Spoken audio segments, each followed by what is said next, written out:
If you don't care about your own continuity, why should anyone else? And for that matter, your entire program. So yes, Doctor Who did pretty much the predictable, incredibly predictable, quite a few jokes about this sort of thing happening. And that, the signs were already there that, they're going to retcon the whole thing, despite some people's efforts, Moffat himself, trying to prevent this sort of rewriting of Doctor Who. Well, it didn't work. And it's all for just this headline to be wherever.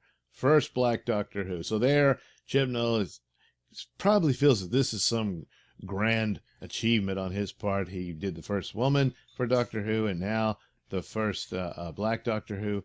And there you go. Isn't he great? And that's it.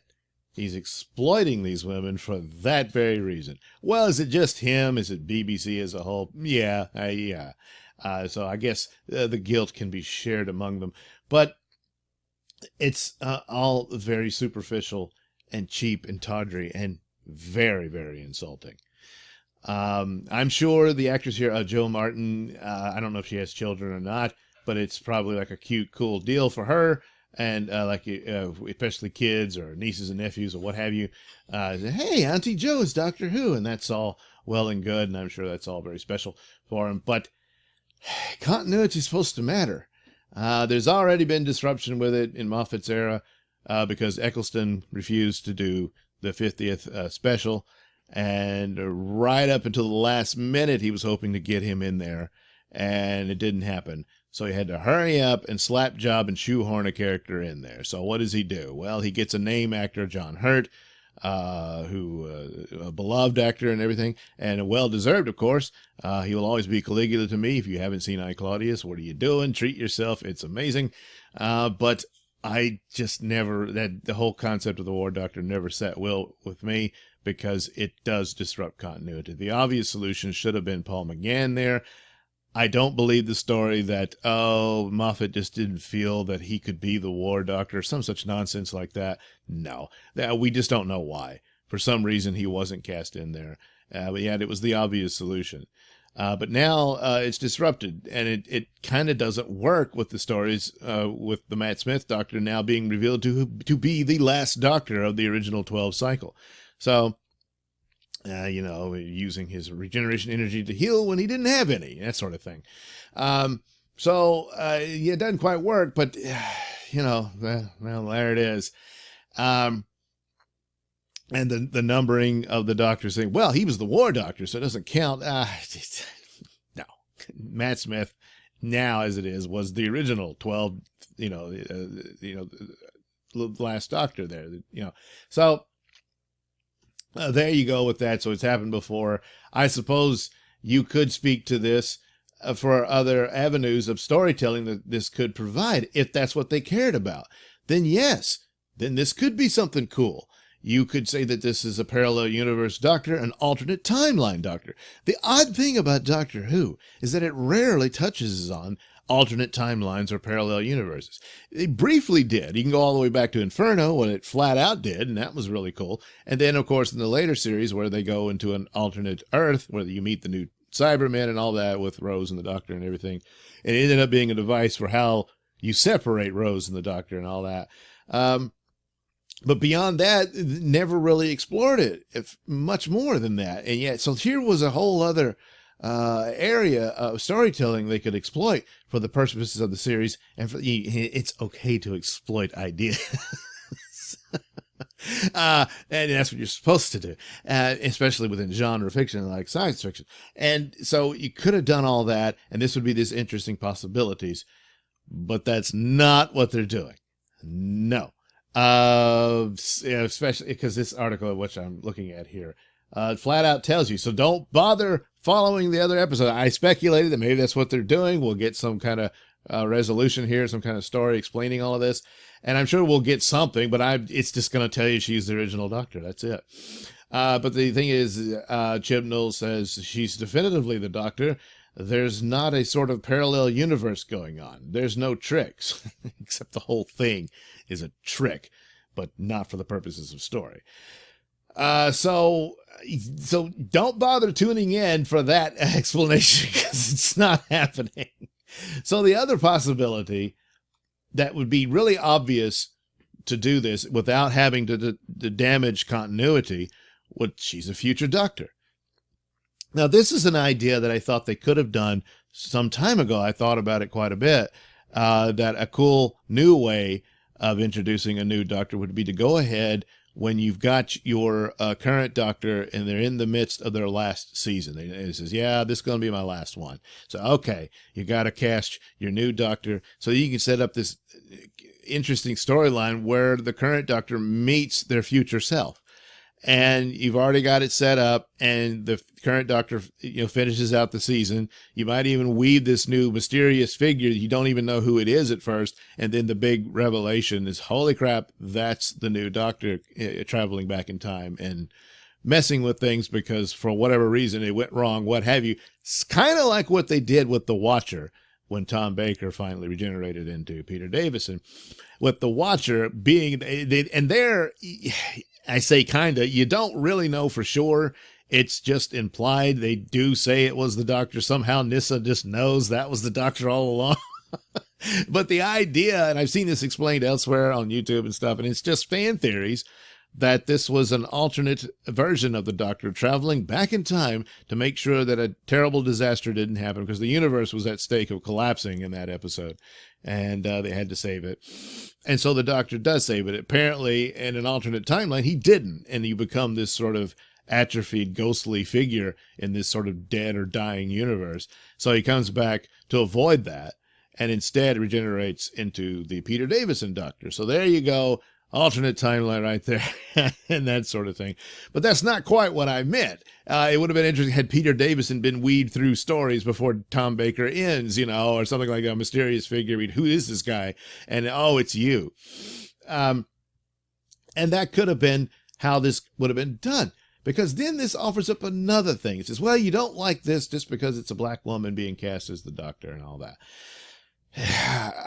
You think this, you're supposed, Chibnall thinks he's great. He's done this great thing for people of color. He probably sees it that way. Instead, he's just tokenized a black woman and exploited her for this very purpose so that he can get that headline of First Black Doctor Who. Except she really isn't. She's only here. I guess she'll make some guest spots going through to flesh out this story to reveal that, the Doctor had always been a woman. And that's all that was. And that's it. I mean, maybe she'll get some big finish stories. She probably will, but it's not,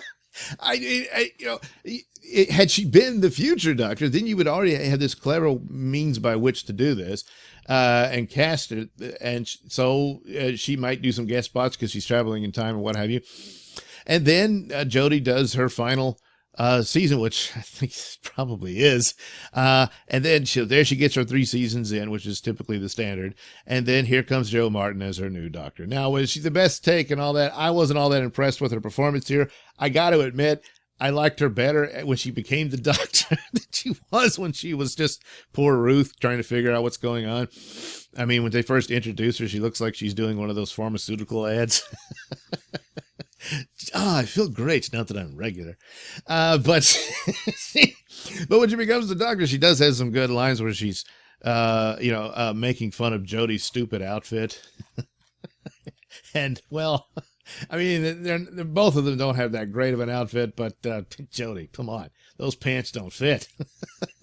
And her control room was leaps and bounds better than Jodie's. I wish they would just swap that out because Jodie's TARDIS is terrible. But it, again, messes with continuity. Now, according to the Mirror here, I don't know where they're getting this, but they're saying fans are guessing that she could possibly sit between Patrick Troughton and Jon Pertwee. No, she can't. Now, maybe they'll force it because they're stupid and again, don't care about continuity. But that doesn't work either, and I'll tell you why. But it says because she doesn't recognize the sonic screwdriver. Well... Patrick Troughton had a sonic screwdriver. That's where it was introduced. Sorry, that just doesn't work. Plus, the police box TARDIS, well, that doesn't work either, does it? Because if she predates Hartnell, then how do you explain that? Because the TARDIS didn't become a police box until Hartnell parked the TARDIS in that junkyard. that we see at the opening of An Unearthly Child, the first Doctor Who episode. So, yeah, that doesn't work unless you come up with some dumb, ridiculous, lazy shoehorn storyline in which the Hartnell Doctor was subconsciously influenced by his previous incarnation that he forgot because mind wipe, whatever. And so he deliberately made the police box, the TARDIS a police box, and it got stuck like that, yeah. Because it had already happened once before. It just doesn't work. The Patrick Troughton and John Pertwee business is like, oh, well, hey, Troughton had been captured by the Time Lords and put on trial and sentenced to being exiled, and he was going to be forcibly regenerated. And it was always assumed that, yeah, he was forcibly regenerated into John Pertwee. And he's arrives in exile and ends up working for UNIT and all that. Well, that's all well and good, but now this suggests that, oh, somehow they regenerated him into Jo Martin, and then she escapes and goes off on her other adventures, and then gets recaptured, brought back, and then forced to regenerate into John Pertwee with their memories wiped. And all that, and forced to put Patrick Troughton's clothes back on because that's what Pertwee's wearing when he falls out of the TARDIS in the opening scenes there. No, it doesn't work. Now, granted, obviously Troughton's clothes must have been pretty stretched out because Pertwee was a lot taller, but yeah, what are you gonna do? So, yeah. Boy, oh boy, this is just, that's the thing. You don't care about your own show. You do stupid things like this just so that anybody complains about it, even within the context of trying to, well, this doesn't quite fit the continuity. No, you're a racist. You can't question it. You're racist. And it's just terrible. You shouldn't do things like this, especially with something as serious as racism. And you exploit and tokenize people of color for that very reason, just so you can pat yourself on the back. And that's really, really awful. You should not do that. Had Jo Martin been cast as your new Doctor, well, let's see what she does. But to damage continuity for this because of some bizarre interpretation of feminism, I guess, that the Doctor had to have been female all this time, therefore the male doctors are all invalid. It's, and that comes to the idea that you can deal with sexism and bigotry by being sexist and bigoted. It's bizarre as all get out, but that's the conclusion here. So I guess, yeah, she'll probably do some more guest spots, perhaps throughout this season to delve into the story and all that. Timeless child. Is she the timeless child? I guess. I don't know. It doesn't really matter at this point. The retcon is done at this point, and that's it. It's just, you're kind of wasting your time at this point with the show. But it's just a gimmick. It's just a stupid joke and gimmick, much in the same way as, oh, look who was back. Jack's back. Of course, if you blinked, you missed it. He shows up and says, hey, I'm Captain Jack. Tell the Doctor to watch out for the Cybermen. And then he's gone. That's it. But then you think, hey, maybe he's going to come back for this big blowout Cyberman story. And he'll team up once again with the 13th Doctor and all that stuff. No, he's not. Let's see. Where does he put it here? Oh, yeah. He said, Chibnall hinted he wouldn't be seen again until next year. He's not hinting. Well, I guess maybe another season, but he says you won't see him again this series. I can categorically tell you that. So yeah, he's not coming back. He says, but who knows when he might pop up again? Yeah, that's not much of a hint. We love him. Boy, wouldn't it be great if he met the 13th Doctor? Well, why didn't he? You could have done it. But that was just shoehorned and slapped in, So, it's still Doctor Who, guys. Keep watching. Yeah. So there you go. Just, tricks and gimmicks. Trussed up is to be something that's noteworthy and praiseworthy, and it's nothing of the sort. So there you go. Thank you for watching and listening. Please like and subscribe, and check out that link description below. That'll take you to my mini stores that have plenty of goodies for you. Yeah, that's right. And, of course, you can also find the link to my podcast, Mr Nailsin Show, over at RadioMisfits.com. And you can also watch my videos over at BitChute. That's the Mr Nailsin channel on BitChute.com.